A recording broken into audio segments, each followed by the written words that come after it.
Junior NTR TDP పార్టీలోకి వెళ్తే ఎలా ఉంటుందంట? ఎందుకు వెళ్ళాలమ్మా? మీ గుల కోసం వెళ్ళాలా ఏంటి? ఎందుకు వెళ్ళాలి? అసలు మహత్తరమైన కెరీర్, మహత్తరమైన హీరోయిజము నేషనల్ ఇంటర్నేషనల్ లెవెల్లో ఉంటే రాజకీయాలు కదా ఏ అవసరం? అసలు అవసరం లేదు. అప్పుడెప్పుడైనా వాళ్ళ తాత రక్షించుకోవాలి, పార్టీని బతికించుకోవాలి. ఇప్పుడు ప్రస్తుతం నందమూరి తెలుగుదేశం కాదు, అది నారా తెలుగుదేశం. చంద్రబాబు నారా తెలుగుదేశం నందమూరి రక్తంతో ఏర్పడిన పార్టీని నారా లాగేసుకున్నాడు. లాగేసి ఇప్పుడు తన కొడుకు నారా నెక్స్ట్ వారసుగా అవజపాలను చూసుకుంటున్నాడు. అది సక్సెస్ అయితే అటే వెళ్తుంది. అది నారా నందమూరి తెలుగుదేశం అనేది లేకుండా పోతుంది, నారా తెలుగుదేశంగా మిగిలిపోతుంది.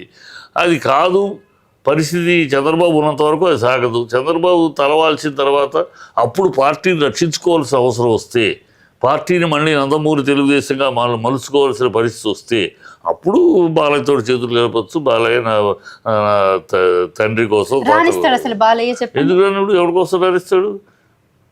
ప్రజలు పార్టీని రామారావు గారు రక్తమాంసాలు దారపోసి పెట్టిన పార్టీని కుటుంబానికి ఎప్పుడు కూడా దూరమే పెడతారు కదా. ఎవరు పెట్టాడమ్మా? మీరు అనుకుంటారు, మీరు మీడియా ఏమి దూరం లేదు. దూరం రోజు పొద్దులు వేస్తే కలుసుకుని కూర్చుంటే కలిసి ఉన్నట్ట. చంద్రబాబు తమ్ముడు రోజు కలుస్తున్నారా?